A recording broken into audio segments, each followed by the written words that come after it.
من الشیطان الرجیم بسم اللہ الرحمن الرحیم۔ سورہ قدر مکیہ۔ انا انزلناہ فی لیلۃ القدر وما ادراک ما لیلۃ القدر لیلۃ القدر خیر من الف شہر تنزل الملائکۃ والروح فیہا بإذن ربہم من کل امر سلام ہی حتی مطلع الفجر۔ ترجمہ: بے شک ہم نے قرآن کو شب قدر میں نازل کیا، اور تمہیں کیا معلوم کہ شب قدر کیا ہے؟ شب قدر 1000 مہینوں سے بہتر ہے۔ اس رات میں فرشتے اور جبرائیل علیہ السلام اپنے رب کے حکم سے ہر کام کو انجام دینے کے لیے اترتے ہیں۔ یہ رات بڑی امن و سلامتی کی ہوتی ہے اور فجر کے طلوع ہونے تک رہتی ہے۔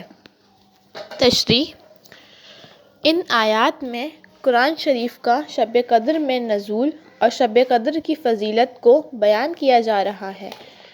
شان نزول یہ ہے کہ بنی اسرائیل میں ایک عابد ساری رات عبادت کرتا اور صبح ہوتے ہی جہاد کے لیے نکل کھڑا ہوتا اور دن بھر جہاد میں مشغول رہتا۔ چنانچہ اس نے 1000 مہینے اسی طرح عبادت میں گزار دیے۔ اس پر صحابہ کرام کو تعجب ہوا تو اللہ تعالیٰ نے سورہ قدر نازل فرما کر اس امت کی فضیلت سب کے اوپر ثابت کر دی۔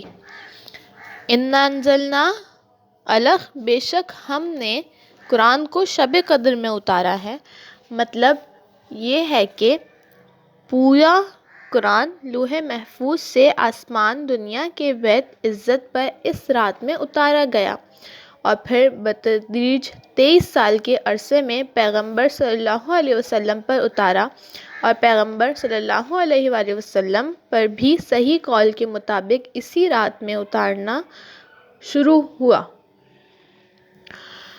تنزل الملائکۃ الغ وہ رات ایسی ہے جس میں فرشتے اور حضرت جبرائیل علیہ السلام اپنے پروردگار کے حکم سے ہر امر خیر کو لے کر زمین کی طرف اترتے ہیں۔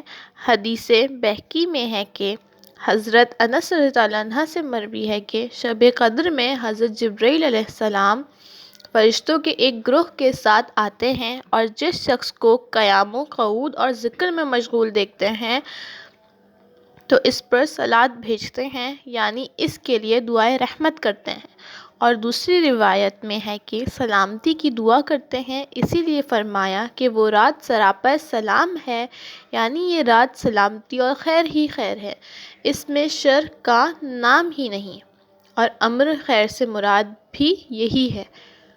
ہی حتی مطلع الفجر اور وہ شب اسی صفت و برکت کے ساتھ طلوع فجر تک رہتی ہے، یعنی پوری رات ہی رات شرف و عظمت اور سلامتی کی ہے۔ ایسا نہیں کہ کسی خاص حصے میں خصوصیت ہو، یعنی کہ جو شب قدر کی پوری رات ہے، اس پوری رات میں آپ کسی بھی حصے میں اللہ کی عبادت کریں، اللہ کا ذکر کریں تو وہ آپ کے لیے رحمت ہے اور امن و سلامتی ہے۔ حدیث نبی صلی اللہ علیہ وسلم ہے کہ سورہ قدر کو 4 مرتبہ پڑھنے کا ثواب ایک قرآن پاک پڑھنے کے برابر ہے۔